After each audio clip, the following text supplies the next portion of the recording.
Good morning and welcome to Coffee with Karma. Today, I'm going to share with you 5 tips on how to craft an effective author bio. My name is Karma Spence, and I help entrepreneurs write a client attracting book in 90 days or less. Now, there are different places one would put an author bio. You put it on the back of your book, you put it on your website, and you put it on your Amazon Central author page. And the reason why you want your author bio to be compelling is because often when someone goes to read a new book by a new author, they will check out your bio and think and discern whether you're an interesting person, whether they think you've got something worth sharing. And it also determines whether they buy a second book from you, in addition to whether the first book they buy from you is good or not.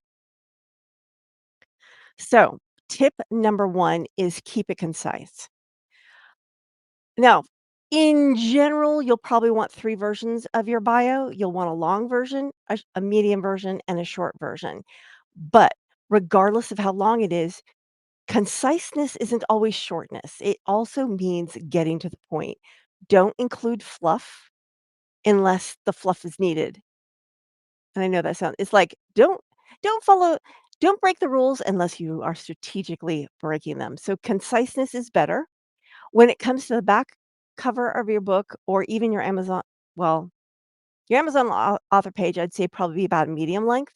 The back of your book's gonna be the short one. Your website can be long, but you're gonna have to add, like, images and things like that to keep someone reading through the whole thing if it's too long. So, keep it concise, it should be brief but impactful. Now, tip number 2 is start with a hook. As with any good copywriting, you want to start with an interesting hook. So the hook is not, I was born in 1873, which I wasn't. That would make me dead. I would be way too old. That would make me, oh my gosh, that would make me more than 200. Yeah, more than 200 years or around 200. Ugh. Yeah, I would be dead. Anyway, you start with a hook. And what a hook usually is some intriguing fact or a question that will lead into the rest of your bio. So often it's the last thing you write. You you write your it's how I did an episode about working title? Well, there's your working hook. You write what you think it's going to be, you write your bio, and then you go back and you tweak that hook until it shines. Tip number 3, showcase your expertise. You want your bio to show you this is for entrepreneurs who are writing books to attract their leads. You want it to showcase your expertise. If you write different kinds of books, then it might showcase something else. So, like, if you're a cookbook author, it might showcase your culinary skills or your culinary heritage or some link you have to the culinary world. If you're a business owner, you're gonna show off your accolades of, like, your like, with me, I might say I'm an award-winning author and an award-winning editor because those are relevant. I might even mention I'm award-winning speaker, but that's less relevant, things like that. Um, Tip number 4, personal touch, for the lack of a better word. You want your bio to sound like you when you're talking, or at least, like, if someone said, "Yeah, that's that person." So when you read a bio about me, you should say, "Yeah, that's Karma. That's Karma." Because we all have our uniqueness.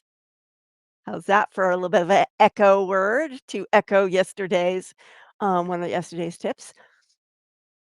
We all have that geek factor, that thing that makes us us, and that should shine through in our bio as it does should shine through in everything else we write.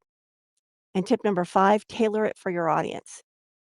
So your author bio is think of it like a bridge, between you and your ideal audience. So you're going to include the information, the factoids, the interesting, intriguing stuff about you that that is most attractive to your ideal clients. So there are some facts about my life that might not be interesting to authors. And so I might not include them. I can't think of them off the top of my head, but that's you want to have that as one of the goals of your bio. So when you write your first draft, that can be long.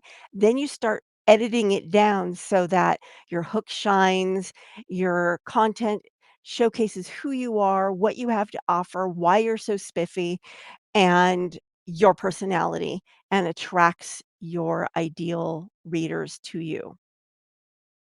Something kept moving back here. Anyway. Now, if you liked the tips you heard in this episode, there are 2 episodes of the Author Switch podcast that might be of interest to you. The first one is called Boosting Book Sales: Unleashing the Power of Your Amazon Author Page, where I actually showed you the Amazon author page and walked you through each element that you can change and update and have control over, and how to leverage it to make it more apt to sell more of your books, and I will drop the link in the show notes. And the other one is called From Hello to Hooked: Crafting a Book Description That Sells, because you not only want a good book, a good author bio, you want a good book description, and in that episode, I outlined the various things that you need to have in your book description so that it sings and pops and helps you sell more books. This is Karma Spence of Coffee with Karma and the Author Switch saying ciao for now.